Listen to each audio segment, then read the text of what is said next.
Selamat malam. Di sini kami kelompok 6 akan mempresentasikan tentang prinsip dan pendekatan serta bangunan ramah lingkungan yang berkelanjutan pada mata kuliah arsitektur dan lingkungan. Sebelum kami masuk presentasi, kami akan memperkenalkan anggota kelompok kami. Yang pertama ada Iwayan Andre Mahardi, NIM 2020 621 220 07. Yang kedua ada Muhammad Krisna Adi Tantowi 2020 621 220 10. Yang ketiga ada Ikadek Suartiko 2020 621 220 12. Yang keempat adalah saya, yaitu Inyoman Surya Putra Mdesa, NIM 2020 621 220 14. Yang kelima ada teman saya, Ikadek Andika Satya Permana, NIM 2020 621 220 25. Yang ke-6 ada Made Agus Ari Widiantara, NIM 2020 621 220 39. Yang ke-7 ada Imade Anugrah Jaya 2020 621 220 40. Yang terakhir ada Maria Ulfa Nurul Qurani, NIM 2020 621 220 42. Pada materi yang pertama, yaitu konsep desain dalam bangunan ramah lingkungan. Konsep bangunan ramah lingkungan atau green building didorong menjadi tren dunia terutama bagi pengembang properti saat ini. Arsitektur ramah lingkungan juga merupakan arsitektur hijau mencakup keselarasan antara manusia dan lingkungan alamnya. Arsitektur hijau mengandung juga dimensi lain seperti waktu, lingkungan alam, sosiokultural, ruang, serta teknik bangunan. Green arsitektur didefinisikan sebagai sebuah istilah yang menggambarkan tentang ekonomi, hemat energi, ramah lingkungan, dan dapat dikembangkan menjadi pembangunan berkesinambungan. Selanjutnya, yaitu tujuan utamanya adalah bahwa bangunan hijau dirancang untuk mengurangi dampak keseluruhan dari lingkungan yang dibangun pada kesehatan manusia dan lingkungan alam oleh efisien menggunakan energi, air, sumber daya lain. Yang kedua ada kesehatan penghuni, melindungi dan meningkatkan produktivitas karyawan. Yang ketiga ada mengurangi limbah, polusi, dan degradasi lingkungan. Selain itu, tujuan konsep ini yaitu yang pertama, untuk meminimalkan penggunaan energi dan sumber daya, terutama yang berasal dari sumber daya yang tidak dapat diperbarui, misalnya bahan tambang. Yang kedua, meminimalkan emisi buangan yang berasal dari proses konstruksi, pemakaian, maupun pembongkaran bangunan. Bentuk arsitek desain bangunan yang baik dan ramah lingkungan adalah bangunan yang memperhatikan lingkungan sekitar seperti membuat taman lingkungan rumah dan gedung. Selain itu kurang jumlah penggunaan kaca atau rumah bangunan gedung kantor. Selanjutnya ada prinsip bangunan ramah lingkungan. Untuk mendapatkan hasil rancangan yang selaras dengan perilaku alam, maka semua keputusan dari konsep rancangan harus melalui analisis secara teknis dan ilmiah. Pemikiran holistik yang sangat kompleks dan mencakup berbagai macam keilmuan sangat dibutuhkan pada perancangan arsitektur. Bangunan sebagai pelindung atau kulit manusia. Yang ketiga, harus nyaman bagi penghuni, efisien, dan dalam pemanfaatan sumber daya alam, terutama dalam penggunaan energi, pembuangan limbah, pada pendekatan ekologi. Ada berbagai macam sudut pandang dan penekanan, namun semua mempunyai arah dan tujuan yang sama, yaitu konsep perancangan eco-friendly atau ramah lingkungan. Selanjutnya akan dilanjutkan oleh teman saya.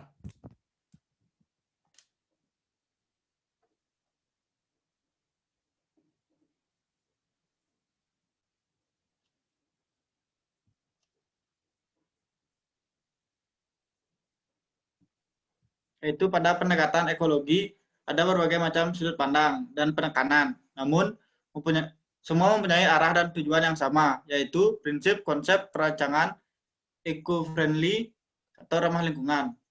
Pertama ada hemat energi atau conversing energi, yaitu pengoperasian bangunan harus meminimalkan penggunaan bahan bakar atau energi listrik. Sebisa mungkin memaksimalkan energi alam sekitar lokasi bangunan.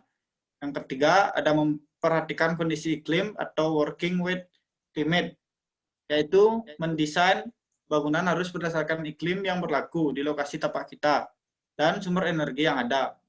Dan terakhir ada minimizing new resources, mendesain bangunan mengoptimalkan kebutuhan sumber daya alam yang baru agar sumber daya tersebut tidak habis dan dapat digunakan di masa mendatang.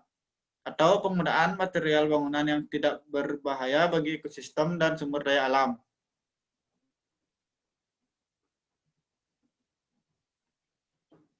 Selanjutnya, tidak berdampak negatif bagi kesehatan dan kenyamanan penghuni bangunan tersebut, atau respect for site. Bangunan yang akan dibangun nantinya jangan sampai merusak kondisi tapak aslinya, sehingga jika nanti bangunan itu sudah tidak terpakai, tapak aslinya masih ada dan tidak berubah, atau tidak merusak lingkungan yang ada. Selanjutnya, merespon keadaan tapak dari bangunan atau respect for user.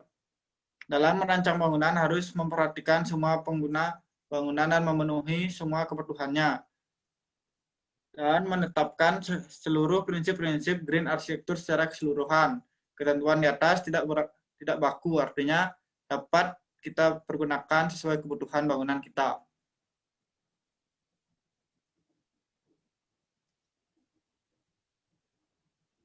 Kaum difabel. Prinsip bangunan ramah anak, orang tua, dan kaum difabel. Accessible berarti tingkat kemudahan untuk dapat menuju, mencapai, dan menggunakan secara mandiri tanpa merasa menjadi objek belas kasihan. Asas aksesibilitas dalam membangun yang harus diperhatikan, yaitu kemudahan. Semua dapat mencapai tempat atau bangunan yang bersifat umum dalam suatu lingkungan. Yang kedua ada kegunaan. Setiap orang berhak menggunakan semua tempat atau bangunan yang bersifat umum dalam suatu lingkungan.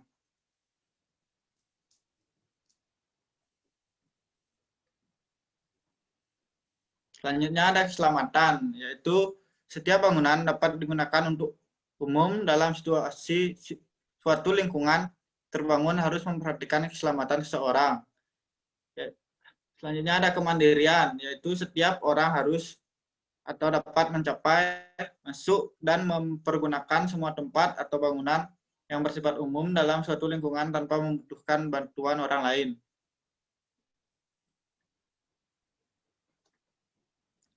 Prinsip-prinsip bangunan ramah anak. Yang pertama ada menghindari pemasangan peralatan listrik pada ketinggian anak-anak bila keadaan memaksa menggunakan stop kontak dan peralatan lain yang tertutup. Yang kedua ada menghindari penggunaan material yang tajam atau berpotensi melukai pada batas ketinggian anak-anak dari permukaan lantai ke atas sampai dengan 1 meter. Yang ketiga ada menghindari penggunaan material yang tajam atau berpotensi melukai pada batas ketinggian anak-anak. Biasanya dibuat dari permukaan lantai ke atas sampai dengan 1 meter. Yang keempat ada menghindari pemakaian pegangan pintu yang dapat mengunci sendiri. Sebaiknya pintu diberi pengganjal. Yang kelima ada menghindari penggunaan material beracun dan berbahaya. Penerapan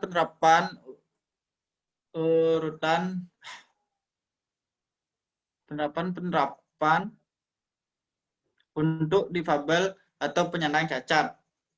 Yang pertama ada ukuran dasar ruang difabel. Yang ketiga ada jalur pemandu pada pedestrian. Yang ketiga ada ramp untuk difabel. Yang keempat ada tangga untuk difabel. Yang kelima ada pintu untuk difabel. Dan yang terakhir ada parkir khusus difabel. Selanjutnya akan dilanjutkan oleh Agus Ari.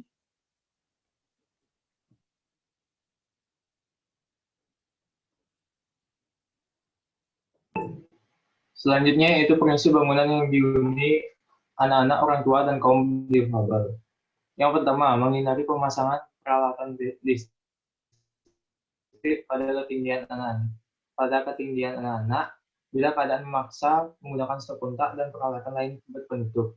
Yang kedua, menghindari penggunaan material yang tajam atau berpotensi melukai pada batas ketinggian anak-anak atau dari permukaan lantai ke atas sampai dengan 1 meter. Yang ketiga, menghindari penggunaan material yang tajam atau berpotensi melukai batas ketinggian anak-anak. Yang keempat, yaitu menghindari pemakaian pegangan pintu yang dapat mengunci sendiri. Sebaiknya pintu diberi pengganjal. Yang kelima, menghindari penggunaan material beracun dan berbahaya.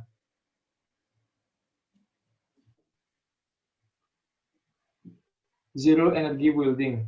Konsep Zero Energy Building atau ZEB adalah suatu upaya yang lebih progresif dalam mengurangi pemborosan dalam pemakaian energi tak terbarukan dan emisi rumah kaca. Zero Energy Building yang berarti bangunan tanpa energi merupakan pemahaman tentang bangunan yang secara keseluruhan tidak mengonsumsi energi yang bersumber dari listrik negara atau PLN maupun dari bahan bakar fosil. Dengan kata lain, ZEB merupakan konsepsi bangunan yang dapat mencukupi kebutuhan energinya sendiri dari sumber energi terbarukan, seperti matahari, angin, air bahan bakar nabati, biomasa, dan biogas. Strategi desain pasif untuk terciptanya Zero Energy Building, yaitu melalui pemanfaatan energi matahari secara pasif tanpa mengkonversikan energi matahari menjadi listrik. Yang kedua, strategi desain aktif untuk terciptanya Zero Energy Building. Energi matahari dikonversi menjadi energi listrik sel solar untuk memenuhi kebutuhan bangunan. Ada pula manfaat dari implementasi konsep ZEB pada rancangan bangunan gedung. Yang pertama, sebagai respon terhadap perubahan iklim. Yang kedua, terpeliharanya cadangan sumber daya energi global. Yang ketiga, tagihan utilitas yang lebih rendah. Yang keempat, nilai properti yang lebih tinggi. Yang kelima, kondisi teknis, struktur, dan peralatan yang lebih baik. Yang keenam, lingkungan dalam ruangan serta kinerja penghuni yang lebih baik. Yang ketujuh, emisi gas rumah kaca yang berkurang.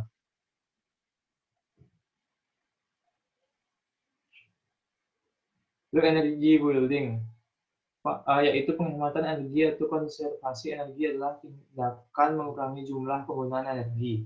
Penghematan energi dapat dicapai dengan penggunaan energi lebih efisien.